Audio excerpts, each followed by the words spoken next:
ازيكم يا شباب، عاملين ايه؟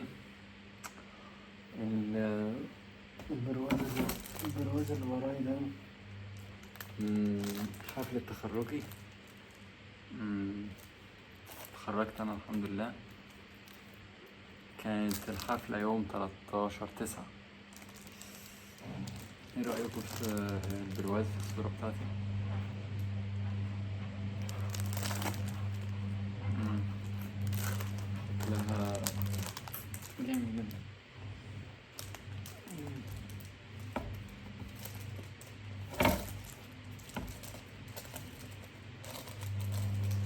خليها هنا. المهم، خلينا ندخل في موضوع النهارده. عمرك قبل كده نمت وانت دماغك شغالة تفكير تفكير وتجيب او سيناريوهات مش بتخلص، بتحلل كلمة، بتحلل كل كلمة اتقالت لك من اسبوع او موقف حصل من شهور معاك كأنه لسه دلوقتي، والمشكلة ان دماغك بتفضل شغالة حتى وانت قاعد ساكت، بتقلب كل حاجة مليون مرة، وبدل ما تلاقي حل لا بتطلع من التفكير بتعب اكتر واكتر. عارف الاحساس ده؟ دماغك عاملة زي الموتور كده، ما بيفصلش ما, ما بيفصلش ابدا. بتحاول تهدى بس جواك دايما صوت بيقولك طيب لو كنت عملت كده، طيب هو ليه قال كده، طب يمكن قصده حاجة تانية. وساعتها بتحس انك مش عايش اللحظة اصلا، لانك دايما غرقان يا في الماضي يا في اللي جاي لسه. بس خليني اقول لك حاجة، التفكير الزايد الاوفر ثينكينج ده مش دليل انك ضعيف، بالعكس ده دليل انك بتحلل وبتفكر كتير. بس السر انك تتعلم تسيطر على دماغك بدل ما هي تسيطر عليك. في فيديو النهارده هقولك ازاي توقف التفكير الزايد الاوفر ثينكينج وتعيش دماغك في هدوء شويه. يلا بينا نخش في الموضوع على طول. اول نقطه معانا، اعرف ان التفكير الزايد مش هيفيدك.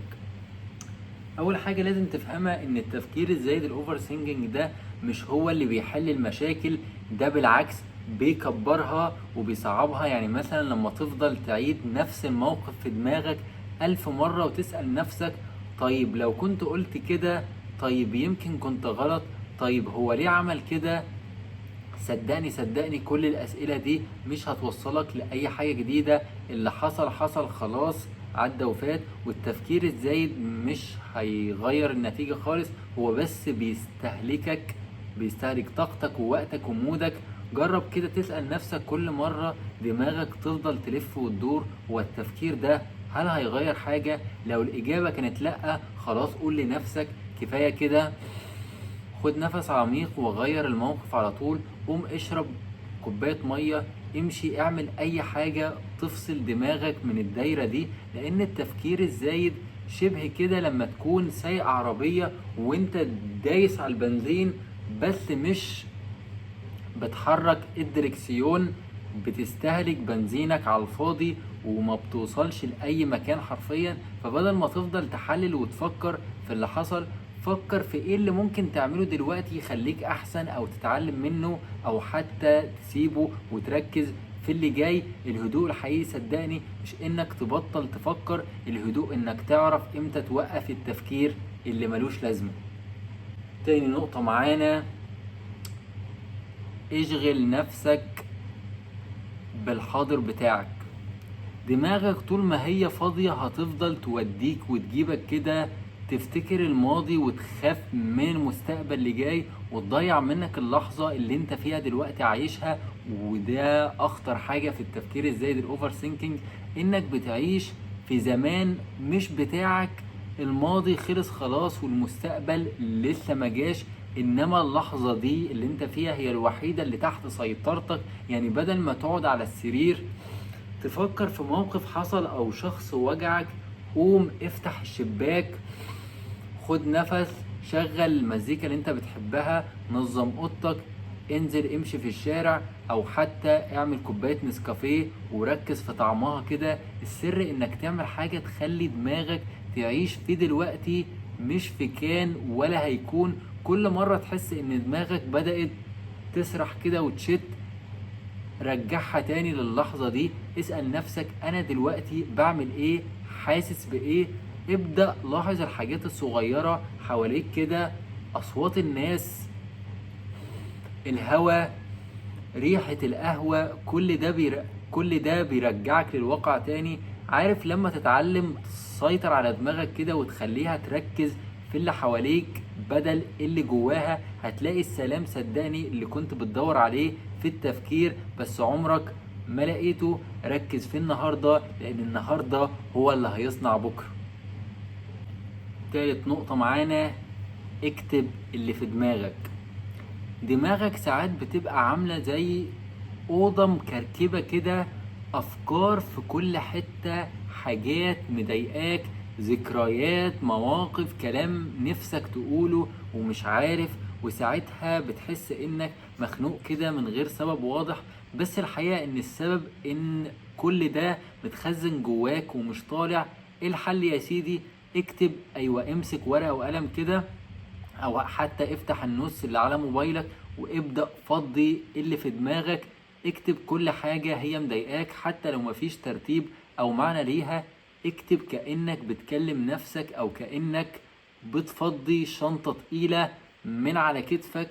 الورقة دي مش هتقطعك، مش هتحكم عليك، مش هتجادلك، بس هتسمعك كويس صدقني. ولما تشوف الكلام ده قدام عينيك كده هتحس انك بدأت تفهم نفسك اكتر، كأن الصورة اتوضحت قدامك.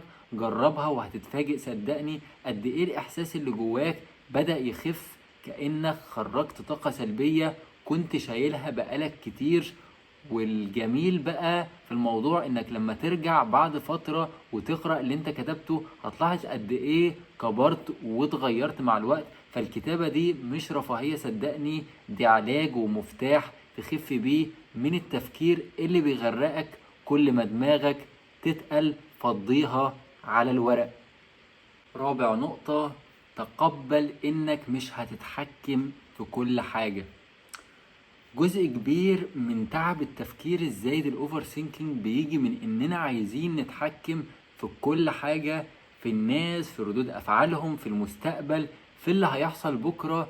بس الحقيقة في حاجات بره عنك كده مهما فكرت فيها مش هتتغير صدقني. يعني مثلا واحد سابك او فرصة راحت منك او حاجة اتأجلت، ممكن تفضل تلف وتفكر ليه وازاي وكان ممكن هيحصل ايه لو. بس صدقني التفكير ده مش هيرجع لك اللي راح خلاص. الراحة بتيجي اول ما تقول لنفسك انا عملت اللي اقدر عليه واللي عليا والباقي مش في ايدي. ساعتها بتحس ان في حمل اتشال كده من على صدرك، لانك بدأت تفرق ما بين الحاجات اللي تقدر انت تتحكم فيها زي مجهودك وشغلك وطريقتك، والحاجات بقى اللي ملهاش لازمة تشغلك زي رأي الناس فيك او الحظ او الظروف. في حاجات لازم تسيبها كده تمشي لوحدها مع نفسها حتى لو مش فاهم ليه دلوقتي. الزمن بعدين بيوريك ان كل تأخير او خسارة كان وراه حكمة صدقني. فبدل ما تفضل تحارب اللي مش بإيدك، وجه طاقتك كلها في اللي فعلا هو بإيدك. دي الطريقة الوحيدة اللي هتخليك هادي ومتوازن ودماغك مرتاحة. خامس وآخر نقطة معانا، خد بالك إن السكوت مش دايما راحة. ناس كتير بتفتكر إن لما يقعدوا ساكتين كده بيبقوا كده بيرتاحوا، بس الحقيقة عكس كده خالص. إن في نوعين من السكوت، في سكوت جسمك بيرتاح، وفي سكوت دماغك اللي بيخليك فعلا انها تحس بالراحة. يعني ممكن تكون قاعد على السرير كده ساكت بس دماغك شغالة 100%، بتفكر وبتحلل وبتتخانق كده مع نفسك في خيالك. وده مش راحة، ده تعب من نوع تاني. الراحة الحقيقية ان دماغك تسكت وتهدى شوية كده، انك توقف الحوار اللي دايما شغال جواك وتقول لنفسك كفاية كلام دلوقتي. جرب كده دقيقة واحدة بس من الهدوء الحقيقي، تبطل تفكر، ما تعملش حاجة، بس تتنفس وتسيب الدنيا تمشي كده لوحدها هتحس ان في صوت تاني جواك بدأ يهدى يهدى، كأنك اخيرا سامع نفسك بعد دوشة طويلة. السكوت اللي بيريح هو لما توقف الزن اللي جوه دماغك وتعيش اللحظة من غير تحليل او خوف او طب لو. وساعتها بس هتحس انك عايش فعلا، مش مجرد انك موجود، لان الهدوء مش في المكان اللي حواليك، الهدوء الحقيقي في دماغك لما تختار تسكت، لما تختار تسكت التفكير الزايد وتدي لنفسك فرصة تتنفس بسلام. وفي النهاية التفكير الزايد الاوفر ثينكينج مش حاجة بتتصلح في يوم وليلة، هي عادة ودماغك اتعودت عليها خلاص. بس زي ما اتعودت تفكر كتير كده، تقدر كمان تتعلم امتى تفكر وامتى تهدى. خد بالك انك مش مطالب تكون دماغك فاضية طول الوقت، بس مطلوب انك تكون واعي باللي بيحصل فيها. يعني لما تلاقي نفسك غرقان كده في التفكير، ما تغرقش اكتر، لا فوق واسحب نفسك بره الدوامة دي. قول لنفسك انا اللي بتحكم في دماغي مش هي اللي بتحكمني. ادي لنفسك راحة نفسية كل يوم، حتى ولو 5 دقايق تفصل فيها عن الزحمة اللي جواك.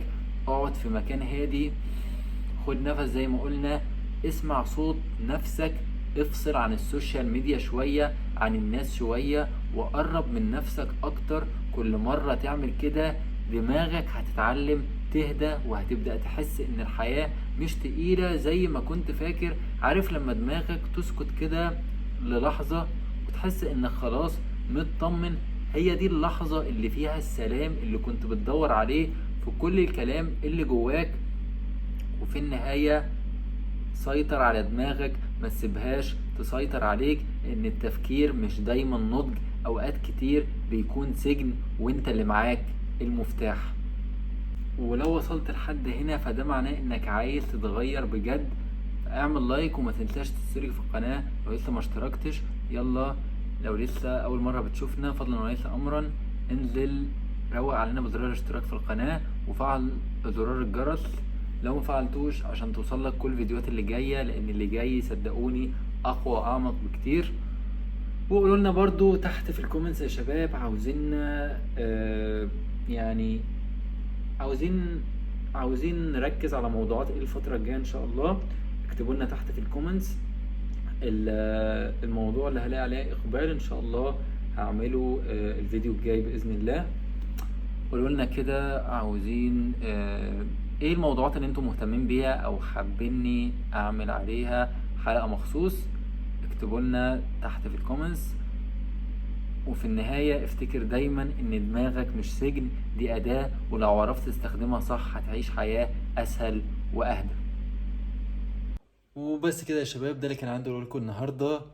وزي ما بقول كل مرة، انت الاساس، انت رقم 1. وفي نهاية الفيديو احب اقول لك خليك مسيطر. اشوفكم الحلقة الجاية.